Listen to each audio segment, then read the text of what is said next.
Is your relationship with money as an HSP or high sensory person being affected by an old experience that you're not currently consciously aware of? Illuminance specialises in developing sensory processing sensitivity, a natural high sensory intelligence present in 30% of the population, co-creating with the power of humanity to consciously evolve towards balance. Hello, it's Willow here, and a very warm welcome to you. I am the founder of Illuminance. I am the creator of the High Sensory Method and coaching program. And before we dive into the topic today, I'd like to let you know that if anything in our YouTube videos, our podcast episodes, or our blog is resonating for you and you'd like to speak to someone about your experiences as a high sensory person, you are most welcome to go to our website inluminance.com and select book a call, and we will meet you on Zoom. There's no charge to do that. You are most welcome to simply show up. You don't have to be prepared. You don't have to be on form. We are here for you if you just want to discuss your experiences and how we may be able to help you as a high sensory person. It is our purpose to awaken, support, and serve as many high sensory people as we possibly can. All right, let us dive into today's topic. What I'm going to talk about today is going to be a little bit controversial for some. It's an area that I have actually never talked about before. And the reason for that is because it's not actually an experience that I am particularly experienced with. However, I have had an experience of this that I would like to refer to because, sorry, I can just see that those titles were stuck on the screen there. It's an experience I would like to talk about because for me it made an enormous difference when I got to the bottom of what was happening for me around this. The area that I'm going to talk about today is our relationship with money, and it is about previous experiences that we've had that are currently affecting that. And the way I'd like to begin to talk about this is I'm going to tell you a story, and it contains the area of past lives. Now, past lives is a topic that I hear us talking about as high sensory people. It's not something personally that I talk about very often because it's not something that I know about in great detail. It's one of those things that when you hear the term past lives, have we had another life as well as this one? For some of you listening to this, you're going to be thinking, what is he talking about? That doesn't make any sense to me. I definitely don't think that that's real. And that's absolutely okay. You don't have to subscribe to this belief in any way for this, what I'm about to share with you, to be effective for you. However, I do want to discuss it because for many of us as high sensory people, I know that the concept of past lives is a big area for us. Whichever way you fall with this, whether it resonates for you or whether you're sitting there thinking, like, this isn't going to make any sense to me, hang on. Before you tune out, switch off, please bear with me because there's going to be something really important here for you. A few years ago, it was some years ago actually now, I was having a lot of difficulty in a business that I was running. I used to run a real estate business, and we used to do very well financially. My grandfather taught me how to renovate properties. It was a wonderful skill set that I learned from him, and it was very lucrative financially. But whatever I did, no matter how I managed things, I could not hold on to the money that we made. In one way or another, it used to slip through my hands. I used to make bad decisions, things would go wrong.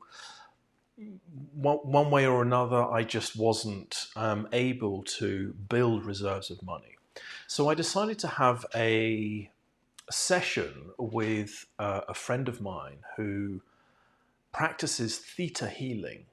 And she was based in another part of the world, and we met on Zoom one day.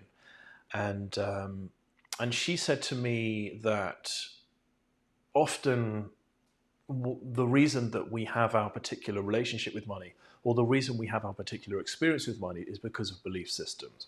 And I absolutely know in my heart that that's true. It has been uncovering and working through a series of false belief systems that I've had in my heart and my experience that has completely changed my relationship with money. And this was one of them. So the intention of the session was for her to use a series of tools and techniques that she is trained in order to figure out how the wiring within us is operating. In other words, our conditioning, our belief systems that are causing particular outcomes and effects in our lives. So during the session, we were going through some of these pieces. And as we got deeper and deeper into it, I started to have this experience of seeing myself in this underground location. It was a visualization, but it was a very real visualization. And as we got into this more and more, initially it was a kind of a flash and almost like a glitch in my awareness initially. But as we started to talk more, it became more and more substantial. And at the time, I didn't really realize what was happening until it became a bit more clear as the session unfolded. Essentially, what I was witnessing, and again, as I explain this, some of you that are watching this are going to think like, yeah, I don't think that's what he thinks it is. And to be honest with you, it doesn't really matter. If this was a past life, what I'm about to explain to you, then it was. And if it wasn't, it wasn't. And if it wasn't, maybe it was, maybe it was some kind of symbolism for me of an old belief system or an old conditioning that was playing out in this visualization. I've now thought about this for many, many years, and I have, since that experience, and I've now been, and I've now let go of a lot of the trauma that was associated with this. And it has changed my relationship with money. Not just this, there's been other things that I've done as well, but this was one of the main areas that I really, really had to explore and look into. So let me tell you what happened, and then you can make your assessment about this either way. So I was seeing myself underground. I was seeing myself in a period of time that was before now. It was probably in the UK. I'm from the UK, as many of you know. It seemed like it was either next to, or I had some kind of relationship with this castle. And I knew that I had to be underground to protect those that I loved. As the experience went on, I began to realize that I was responsible for a community of people that were being I can't think of the word. I'm going to say ostracized. I think that's the word. They were a group of people that were under attack because of their beliefs, and I was responsible for these people. I was a spiritual leader for these people. And as I experienced more of this visualization, more of this feeling as it unfolded, it became clear that because of my belief system and because of the way in which that I was supporting and helping this community, that was under attack. It wasn't allowed in that current time. So as I started to piece it together, essentially, I saw myself as whether it was like a priest or some kind of religious leader who was of some kind of threat to a person in power. And that person in power was related to this castle. So perhaps a person in power that owned the castle. I then experienced a really traumatic event, which I'm not going to go into too much detail, where one day I was in this underground place where I was obviously doing my thing and running my practice for my community in secret. And actually, before I tell you the event, the way in which we were operating had to be under the radar, and it wasn't safe for us to have any kind of facilities or to have any kind of resources, essentially. So we were kind of essentially, battled down into this secret location where we had to be we had to be seen as poor, basically. If there was too much money happening in there, that was what was raising the awareness of this toxic king, let's say, or some kind of evil landowner, or whatever he was. I have an image of that. I didn't actually see any of that, but I saw his minions, his bad minions, who were out to get me. Bear with me. This is going to make sense in just a moment. So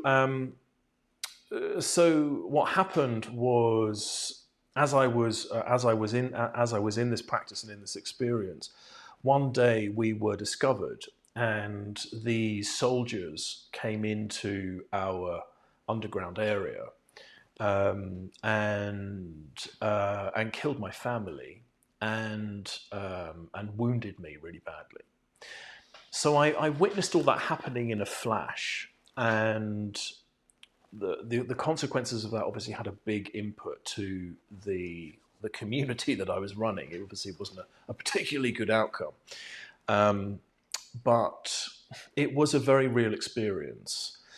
After this theta healing session, I then began to experience and feel into this in much more detail.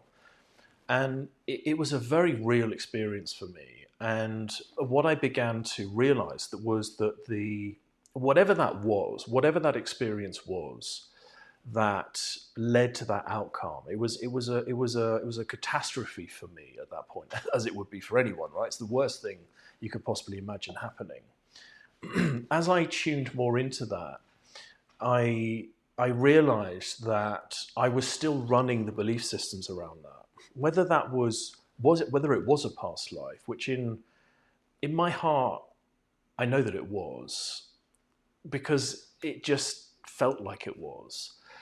Whether past lives are real or not, I'm not going to go into that. I'm not going to go into the depths of that. But I am aware that there was something very, very deep and powerful that happened in that experience. So what I began to realize, and as we went through the rest of this theta healing session, and the lady, my friend that was facilitating this session, was also seeing this vision, not because she was high sensory. Obviously, you don't have to be high sensory to be able to share visions in this way, but she was able to facilitate through the process because she was aware this was happening. I was explaining this vision, and she was getting insights into it, and for her it was very clear what was happening. Anyway, so we then, I hope this sunlight's not distracting you. I might just actually move that. Just bear with me 1 second. So as the session went on more and more, it became clear what was happening. So my friend was very clear that this was an experience that was affecting my relationship with money. So then I went on, after the session, processing this and thinking about this, and I began to realize that much of my fear around holding money was related to this experience, right? So it was essentially my subconscious protecting me, that if I was seen to have money, or if I was seen to be holding money, then I was potentially putting myself at great risk and potentially my family at great risk. This was a massive breakthrough for me.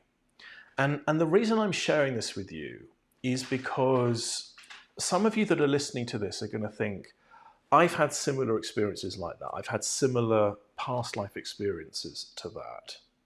Or you might be thinking, I am running some kind of belief system or experience around money that's actually holding me back.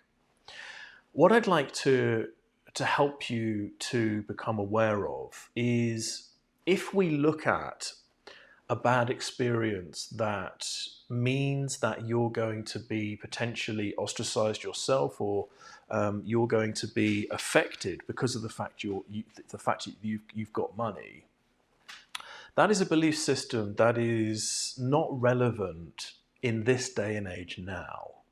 So, for instance, I am, again, now a spiritual leader. I am the founder of Illuminance, and I have a community, and I have the clients that I look after, and I'm here to share a message in the world. And a part of me before was scared about that, because I'm still running that belief in my mind that if I get too famous or too big, or I make too much of an impact, then am I going to be, is my life at risk again? In this day and age, it's not at risk in the same way that it was before. So before, my spiritual practice was of threat to someone in power. And that makes a lot of sense. So, whether it was 500 years ago, whatever it was, that makes sense. Like Galileo, he went through a great deal of difficulty in when he came forward and started to share his experiences. And the same happened in many areas of religion. People who were practicing different methods of whatever it was that wasn't actually it wasn't in alignment with whatever the main laws of the country were, then horrible things happened to those people. The truth is that that's not the case now. We are allowed to speak our hearts and minds. There are spiritual leaders out there all over the place that are sharing their message and doing their thing. There is the opportunity now for us to feel safe in who we are, what we're here to do, and to know that we don't need to worry about being seen to be sharing what matters most to us whilst being rewarded financially, or simply to have our hearts and minds seen and heard. And that's what I want to share, because I then really got into that, and I started to realize that I am free now to be who I want to be. I'm free to share the message. I'm free to, raise awareness in the world around what high sensory intelligence is, and the fact that we're here to make a difference, and the fact that we're here to work in partnership with the world to bring the world back into balance. We have this ability to see more deeply into the fabric of the world. We're intuitive, we're empathic, we make amazing advisors, leaders, consultants, coaches, and we're here to make a difference. And I know that my purpose is to raise awareness around this. I'm here to awaken, activate, and align high sensory people, to bring them into service and do whatever I can to support the realignment in leadership, to help us to work in service and in harmony with the natural ecosystem that we're all a part of. And realizing that, becoming conscious of that, becoming conscious of what I'm here to do, and becoming conscious of the fact that in olden times, that was potentially highly dangerous to be heard, to be speaking these things. That there's many of us who are aware of, or perhaps our families come from particular lineages of people that were under great danger because of their belief system. I mean, that's common throughout history that was happening. But again, my invitation is to recognize that that's not the case now. Yes, of course, there are still, we still hear of stories of people being silenced when particular things happen, but it is nowhere near to the same extent as it was, say, 500 years ago. And in whatever you're doing, in whatever your heart wants to share as a high sensory person, I know that you have a cause in your heart through working with high sensory people for the years that I have. I know that you're here to do important things. I know that you care about the world, you care about humanity, You care about the future of humanity and our relationship with the world around you. And my invitation is to recognize the importance of that message and to allow yourself to feel into whatever it is that's holding you back, whatever your fears are, whatever your lineage is, or maybe you have had direct past life experiences where you've seen yourself in great trauma. Then again, my invitation is to help you to feel into the fact that that's not the case now. We are in a different time, we're in a different life, we are much more free to be who we are, to express ourselves and follow our truth. So thank you for listening. I hope this hasn't put you off entirely from watching more of my videos. Again, I am not here to say that past lives are real and, you know, like we've all got to subscribe to that. And, you know, if you're high sensory, you've got to believe in past lives. That's not what I'm saying at all. I am simply inviting you to feel into and be very honest with yourself about what the belief systems are that you're running around money. Money is a huge advantage. Yes, it gets used in nefarious ways, and money ends up in, you know, in the wrong hands, and terrible things happen in the world as a result of money. But that's not money's fault. It's the same if you think about, you know, the way water is used. Some water is used to make poison. It doesn't mean to say that water itself is bad. Money is an amazing advantage to us. It means that when we need something, we don't have to go down to the pharmacy and try to trade a sheep or an offer to put shelves up for someone because we need medicine. We now have the freedom to get the service that we need in the world. Money is an amazing exchange of value. We can use money to do amazing and great things in the world. And through our work as high sensory people, we can start to bring love and light into areas of the world that really matter to us. So my invitation again is to build a healthy relationship with money, to know that it is great. It is of great service to you in the work that you want to do in the world. And where we currently are in humanity, money is it's a part of life. We can't get around it. Yes, we can go and live in the woods and get off grid and decide not to use money at all. And if that's what you're doing, or you want to do that, and that's genuinely in your heart the path for you, then there's nothing wrong with that. But it doesn't make sense for us to be in resistance to money because of old patterns that we're running that are no longer relevant or true, or because we don't want to be a part of a world that uses money. We can use money in healthy ways. You are supposed to be in abundance. There's nothing wrong with being rewarded for the value that you bring to the world. So there we are. I hope this has resonated for you. I hope this has encouraged you to explore whatever it is that may be causing you difficulties around your relationship with money, the way that you're creating money, whatever the difficulties that you're having around money. It is because of our belief systems, and we can shift those. I've shifted mine. You can do the same. And if there's any way that we can support you, please do reach out to us. I'm here for you. My team are here for you. And also, if you feel inspired to support this channel, it helps enormously if you would like to subscribe. And perhaps even like this video. Those things help the algorithm of YouTube, which helps the videos to reach more high sensory people. That would be a wonderful way of supporting us if you would like to do that. I very much look forward to seeing you in our community if that resonates for you, or as I say, in a discovery call. And I hope today's video has been of benefit to you. Thank you for watching, and I'll see you next time. Bye for now.